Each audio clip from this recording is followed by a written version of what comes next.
A very good morning to you. My name is Howard Feldman, and this is the Synthesis Podcast. Joining us in studio this morning, Dr. Anton Meyberg. He is a pulmonologist physician, and he's on the front lines of the coronavirus fight here in South Africa. Dr. Meyberg, thank you for joining us this morning. Good morning. Thank you for having me, Howard. Just to be very, very clear, today is the 15th of March, and why that is so important is that this is evolving on a day-to-day basis. What we saw last week is very, very different to what we are seeing today. Dates are important. This is a snapshot in time, March the 15th, Sunday morning.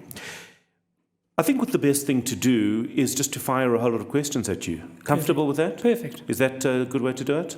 Hit all me. Right, so, hit you. All right. So first of all, as you can hear, I'm a little congested. Do you think I've got coronavirus? So I don't think you've got coronavirus. I'm glad you're sitting more than a meter away from me, because then I'm really not concerned at all. Okay. And I think that's one of the guidelines in the whole protection of ourselves from this coronavirus. You should be a meter away from people who are coughing, who are sneezing.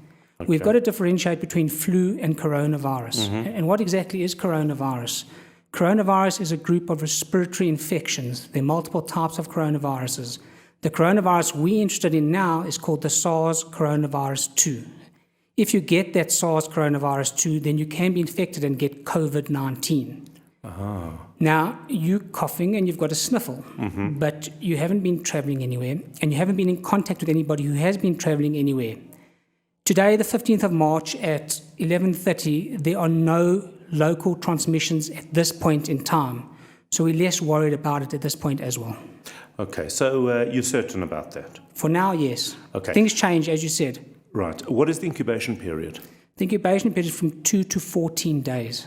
Okay. So we're advising anybody that's come from overseas in the last 3 weeks to incubate themselves or self-quarantine, or as other people call it, social distancing.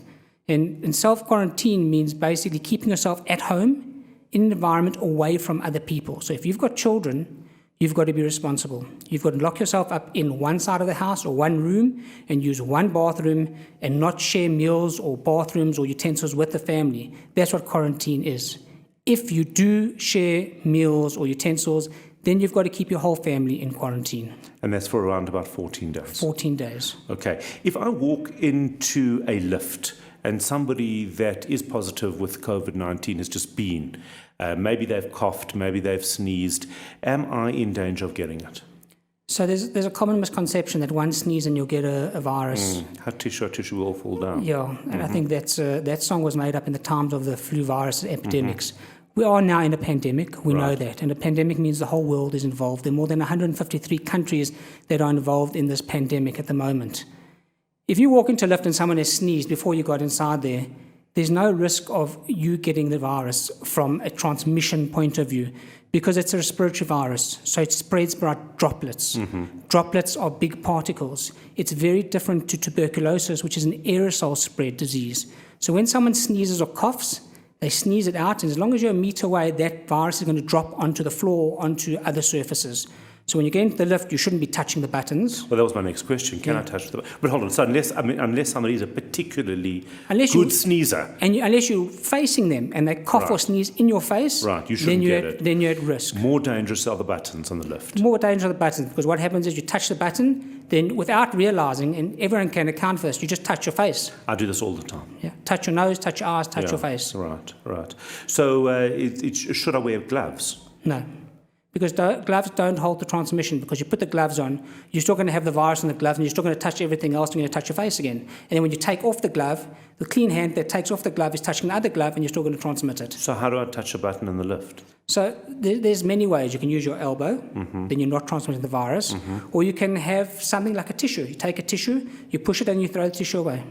And if I do use my finger, I can just... sanitize. And by sanitizing... It's not permeable. It's not coming through the skin. Well, your skin is semi-permeable. It's definitely not coming through your skin, but it is coming through contact. And that contact is touching something with the virus on. We know that the virus can live for up to a week.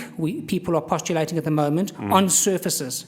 And that's the problem. And that's why we say when you sneeze, it's not a problem with someone sneezing into the air, because that's going to drop onto the surface. The problem is where it lies down, on what surface. And that's very important, especially if in your home environment, to clean your surfaces regularly with sanitizers or with soap and water. Don't underestimate plain soap and water. And what about wearing a mask? No one should be wearing a mask unless they are infected. It does not give you any protection except to the infected person who would be spreading the virus amongst other people. So if a person, for example, is in quarantine, they don't know if they've got it or not, and they need to go out to buy something, they possibly should wear a mask. No, they shouldn't, because they shouldn't be going out if they're in quarantine. And I think we need to set that principle now. Okay. People who are in quarantine cannot go out. They're in quarantine for a reason. They're in quarantine to protect themselves and to protect the community, to protect us from local transmission. So if they go out, they've negated the whole effect. Right. They can't go for a run to the park by themselves at 6 o'clock in the morning. You don't know who you're going to come into contact with. Oh, so you can't. You can't. That's not quarantine. So if you're in quarantine, I would have imagined that if our streets are quiet, to go out by yourself. You have no idea how many people think that, but we can't use that. We've got to use the herd immunity. We've got to get people well and resistant to the virus and keep them strong so that we get a second wave where strong people don't get the virus. So in the event of lockdown, which is somewhat different to quarantine. Lockdown's a very harsh statement and causes panic and fear in this environment. So we shouldn't be using the word lockdown. We shouldn't be using lockdown. So we should be using? Social distancing. In the event of social distancing, where we are told that everybody needs to stay home, as they did in Wuhan, as they're doing in Italy, what does that mean in terms of quarantine? That means you can't go out to the shops. That means you can't go to gym. That means you can't go to a movie. That means you can't go anywhere, but you stay in your home. Right. I think certain companies might make a huge profit, like Mr. Delivery and those type of things, because people are going to be ordering, and Netflix is going to boom. Right. In fact, one of the restaurant owners I spoke to today said that their business has already shifted to 60% delivery. I've heard multiple caterers have cancelled functions as well. Right. Okay, can animals get it? So we don't think so. There's been one case postulated, but we don't think so. All right, and if I don't like my dog Fred, can I say that he has it and just put him into lockdown? Because I love your dog, Fred. Okay, so that's not going to help. Okay, now I go to the shop, and I'm not in quarantine. I go to the shop, I pick up something off the shelf. Can I get it from there? So I think a very important principle, once again, is hand sanitization, keeping your hands clean. Everyone should have a hand sanitizer on them, 60 to 70% alcohol. The foam sanitizers are not effective against COVID or against Sars Coronavirus. Only the actual gels or soap and water. So before you walk into the shopping center, put some gel in your hand, wash your hands for 20 seconds, sing happy birthday twice, it's the same thing as always, and then go into the shop. You touch something you're not happy with, put your sanitizer back on, wash your hands. You push a trolley, there's people who are touching the trolleys, hand sanitizer. Are we at risk of making ourselves completely mad? We are at risk of a global panic at the moment. People are hysterical at the moment. We don't need to be hysterical, we need to be responsible. Okay. The problem is that the Harvard epidemiologists are basically postulating that 40 to 70% of the world population will get coronavirus. Does that make us panic? No. Why doesn't it make me panic? Because of the 40 to 70% of the world population that will get coronavirus, 80% will have it very mildly or be asymptomatic. Obviously, the ones that get the coronavirus severely or have to go to hospital or be ventilated is a different story. But you've got to understand, 80% of the population will not be affected from a serious or critical point of view. All right. And should school close? So schools have closed in the United States of America. Schools have closed in Israel. The panic is real. People are panicking at the moment. Schools are going to close, whether we want to say they should or they shouldn't. So yes, schools should close because they're going to. We can't stop it. Parents are hysterical because of lack of knowledge. Right, but that... Should our schools close today? No. I was going to say, because that assumes, the way in which you're saying it assumes that you don't think they should, but they I don't will. think they should, but they will because we're going to follow the panic and the hysteria. But isn't social distancing the only way to stop it? And therefore, It if is. they are going to close, But we haven't shouldn't they just we close? haven't had local transmission yet. And some people might say, but if you close the schools, you stop local transmission. There's value in both arguments. We don't know yet. The problem with this virus is it's a novel virus. It's a new virus. So we don't know how it acts. If you look in America, over 18 million people had influenza A this season, over 310,000 hospitalizations, 20,000 deaths. Why aren't we panicked about that? We're not panicked about that because we know how influenza works. We know it's a seasonal disease. We know it goes through winter, and as summer comes along, it starts to drift away. But here, we don't know yet.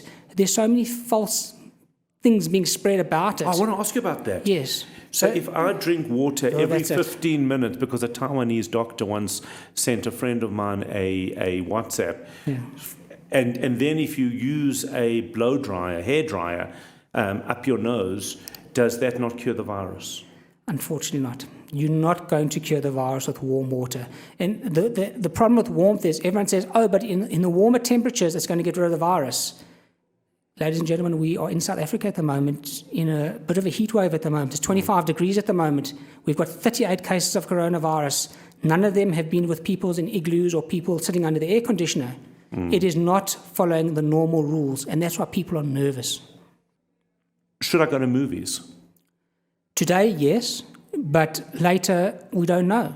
As I say, we've got to wait to see what's going to happen. I know there's a parliamentary meeting today, Cabinet's having an emergency meeting. We've got to follow them. We are blessed in this country for many reasons. One, we have the National Health Department. Two, we have the National Institute of Communicable Diseases who are guiding us at the forefront. They are on top of this. If anyone thinks that this country is not prepared, they are completely wrong. We have got a major advantage in this country. We are only seeing corona in this country over the last 2 weeks. This started developing in Wuhan in December. This went to Italy in January, to America. We are getting all the facts. We are getting all the data. We are preparing for this. We have got the lessons. We have got the information. We have got education. And we've got Nando's.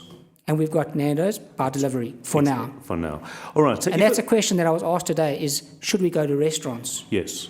And yes, we should go to restaurants now. But as I say, when there's local transmission, no, we shouldn't. Right, okay. A friend of mine follows Justin Trudeau on Twitter. Now, Justin Trudeau's wife has it. Should my friend go into quarantine? Your friend needs to calm down and relax. Okay, It fine. cannot be transmitted via the internet. Okay, fine. And that means I don't need to go into quarantine for You that definitely don't either. need to go into quarantine yet. Right, fine. And I'm saying a big yet. Okay, but I'll fine. let you know. Right, I feel like they're going to put me into quarantine very, Maybe very for soon. other reasons. Right, exactly. Sneezing, is that a sign? Sneezing is not a sign. So the signs are very clear. Coronavirus signs are cough, a dry cough, shortness of breath, fever, coupled with travel history or contact history. At the moment. At the moment, okay? Right. The travel history and contact history, as I said, is still because there's no local transmission. Once local transmission comes into play, it changes the rules then. Then we've got to protect ourselves further.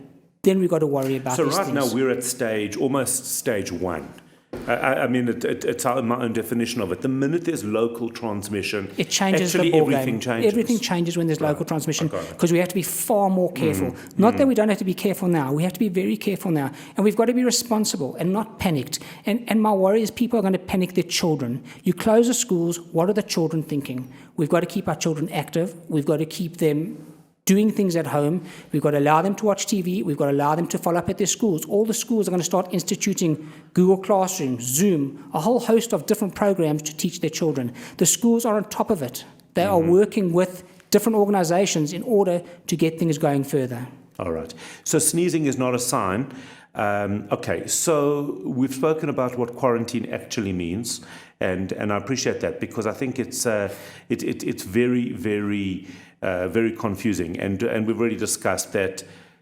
You're sure that I don't have it, even though I've got flu-like symptoms? I'm very sure. Otherwise, I wouldn't be sitting here with you, even if we 1 meter apart. Okay, so you can be certain about that. So when I walk into my home and I've had things, maybe I've gone to the shops, I bought a whole lot of things, I'm about to put them down in my kitchen, do I need to take disinfectant wipes and wipe the boxes maybe of the cereal box, things like that? No, it's prudent to wipe your hands and wipe the surfaces you're putting things on.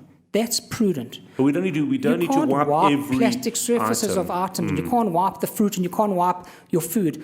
It's probably contraindicated to drink the hand wash as well. So don't do that either. It's not a good Yes, idea. but I've worked out Chemical burns. that most whiskies are 42%. We need 60% according to one of the things that Pour you've yourself said. 1.5 glasses. So 1.5. I would go for a double shot just And if to it's be tequila, safe. have 4 tots or Right. 4 shots. All right, fine. So that's to be safe. Can it live on a book? I lend a book to a It friend. can live on surfaces, we know. If someone sneezes or coughs onto that surface, it can live on that surface. Once again, don't be paranoid. Don't drive yourself mad. Wash your hands. Don't touch your face. I want to ask you again the distances, the social, the comfortable distance, because we obviously many people work in environments where I might be sitting here, somebody might be sitting next to me.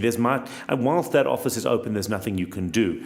But if you are in an environment where you don't know people and you don't know their history, you would keep 1 meter 1 apart. meter distance. But if anyone is coughing, anyone has a fever, even if it's just flu, be responsible. All the employers around the world are telling the employees to stay home. Don't infect other people. Synagogues, mosques, churches, at this stage in South Africa are At open. this stage, South Africa are open. Belgium closed their synagogues. Israel has put down that no more than 10 people can be together at one time. So effectively, they've closed their synagogues. We are heading that way. We've got a lot of elderly people that go to churches, mosques, synagogues. We are heading that way. We're not there yet, but we are heading that way. So we might as well get used to the concept. This concept is going to be around for a long time. We have to wait for a vaccine to come out. When will a vaccine be ready? So Israel are looking at trials, and they say within 6 to 8 weeks. That doesn't mean the vaccine is going to be ready in 6 to 8 weeks. There still has to be animal testing and human testing. Fred, I can send our dog. You could say Fred, but I like Fred, please don't. Okay, fine. But that animal and human testing takes months. So we're looking at minimum 6 months. They're going to try and rush it as much as they can. We don't know what corners they're going to cut, but this is a pandemic. And doesn't it evolve? Doesn't it mutate by then? So if you look at China now, the number of deaths have cut down dramatically. There's 80,000 cases. There's maybe 10 or 11 cases a day at the moment. Social distancing, a military taking over the country and keeping people in their houses, forming resistance to the bacteria or virus that's forming in the air, causing a herd immunity and not allowing the virus to mutate. Very interesting. Hand sanitizer, how safe is it? Very safe. Very safe. But not to drink.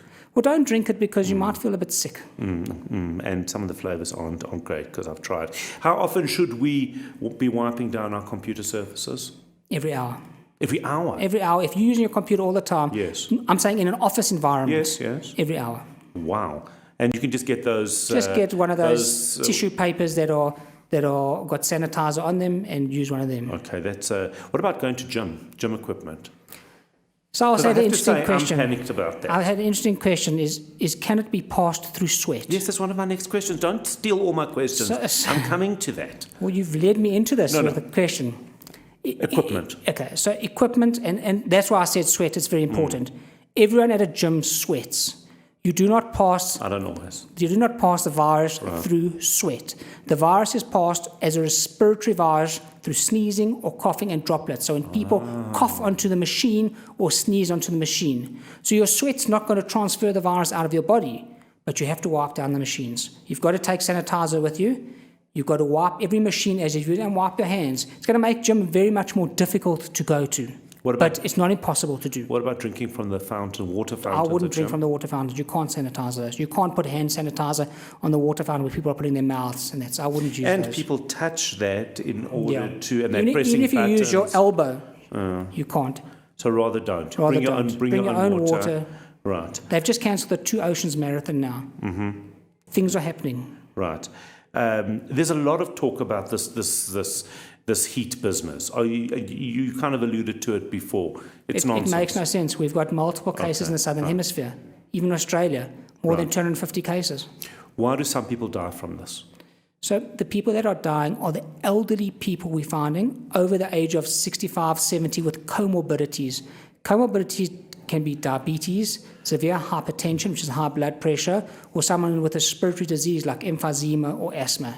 People get very sick. They get what we call ARDS, which is adult respiratory distress syndrome, where they get consolidation in their lungs, which is an inflammation and basically infection in their lungs, and they cannot oxygenate and ventilate themselves, and they end up going onto ventilators.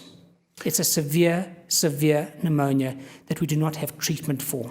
What about many people in South Africa suffering from, they might be HIV positive, they might have TB. There's a panic risk about factor? that from normal people, from laymen, saying we're going to find thousands of bodies on the streets. We're going to find thousands of bodies in the road. I'm feeling a We bit don't judgmental believe about that. us lay people, by the way. We I'm just we don't worry about it's that. It's feeling it. Why? Because we don't know, firstly, how the virus reacts. When we get influenza in South Africa, across the globe or across the whole country, when we look at our admission rates to hospital, it doesn't differentiate between you if you've got HIV or if you don't have HIV. So it doesn't make you more susceptible. And a lot of our patients with HIV in this country are already on antiretrovirals. Is there a protective role from antiretrovirals? We're not sure, but we're going to find out through time. If somebody needs to be admitted to a hospital for COVID-19, will they be able to go to their normal private hospital? What is the system? There's a triage system set up at every hospital. Every hospital has got a casualty, and outside that casualty, they've got a triage system where they look at your temperature and they check your travel history and see for other symptoms. Right. If you are deemed positive, you are isolated. And if you are positive, then you're sent to one of the referral centres. There are many public hospital referral centres and a few private hospital referral centres. But in the meantime, where will you be? You'll be transferred to either, if you've got medical aid, you'll go to a private referral centre. Okay. There's some in Pretoria, there's some all over the country. If not, you'll go to Charlotte Makwekwe or any other hospital that's localised here, which has been a provider for this disease. And they've been fully set up to deal They are with fully set up to deal with this, from gloves to masks to protect the healthcare professionals, the Ventilators. nurses, the ventilators. We have not run out of any ventilators yet because we have not ventilated many people for this yet.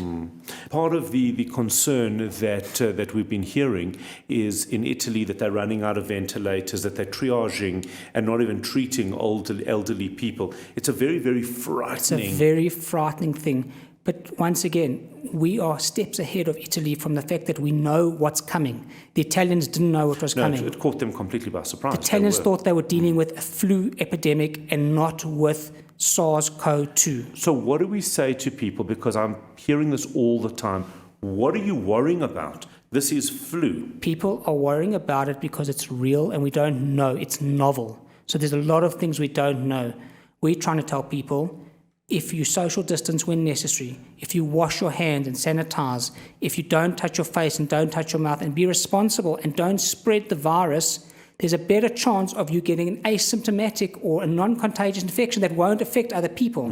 But we've got to look after ourselves, we've got to be responsible and not panic. And especially don't panic our children. Our children are very frail. How do we there's a tremendous amount of anxiety. There was anxiety way before this even started. Our kids are particularly, and we are particularly anxious. How do we talk to our kids about it? What do we tell them? Well, my advice is don't keep watching the TV with the kids in the room, watching Sky, BBC, CNN. It's all morbid. It's terrible. Because there is no other news. There's nothing else going on. There's no sport to watch anymore. Now we've got to talk to our wives. It's trouble. No. So how do you keep your children calm? Right. You kind of avoid the point without avoiding the point. They know that they are in quarantine. They know they've got to wash their hands, but make it fun. Give them activities to do activities with them, sleep time, work time for school time, leisure time, recreation time. So Keep them involved, that's assuming that but don't overindulge that them. we're in, what do you call it, social distance. Social distancing. And we can't use the word lockdown because that's What's too that? scary. Too scary, right. Okay, so we're going to have to... just going back to the people at risk, there's definitely we seem to see very few kids contracting this disease. So kids do contract it, but the kids that are getting it are, thank God, getting a very mild form of the disease, unlike the adults. We don't know why. Right. We don't know what the genotype or phenotype of the disease is, and we haven't worked it out yet. And it can pass on to a baby in the womb. It can. We don't know if the baby will be okay. We don't know not. But what the literature is telling us that any of the children that are getting it are not critically ill. But speaking about children, more back to adults, is the fact that every single adult in South Africa today should be getting a flu vaccine at the end of this month. It is imperative, and it's not going to help you against coronavirus, but it's going to help us differentiate against influenza A, which is very So important. then we will know. So if you are protected help against us that, there's know. less chance of us having to worry about influenza and more chance of worrying about coronavirus, COVID-19. All right, and just getting back to the work environment, Synthesis, for example, who this podcast is being made for, is that they have many teams that go out to various clients at various environments. Should one of those teams come into contact with somebody in that environment who is COVID-19 positive, what happens there? So we've got to what is coming into contact with it. What does that mean?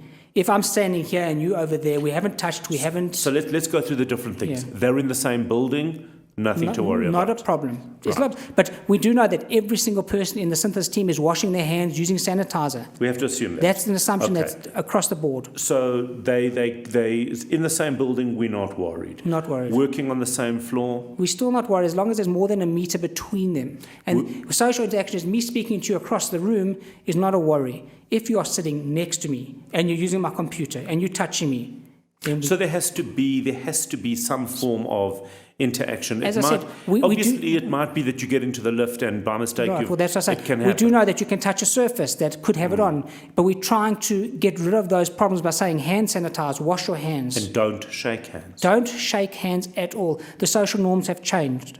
Use your elbow. Greet people like that. Put your hands in your pocket and say hello to people. I think it's become accepted now that people Don't hug, shake hands. don't kiss. We don't need to do that anymore. We need to protect ourselves, we need to protect our community, and we need to protect our families. Age homes. Age homes are being closed all over the country because we have to protect the aged. They're at a higher For outside risk visitors. from outside visitors, not for the actual patients. It's going to be very difficult for the elderly people because they're not going to have the visitors which they so depend on. But we have to protect them. And part of the protection of them is not allowing infection to come into the homes. All right, and final question. You sure that I don't have corona? I'm Howard Feldman for the Synthesis podcast, chatting to Dr. Anton Meyberg.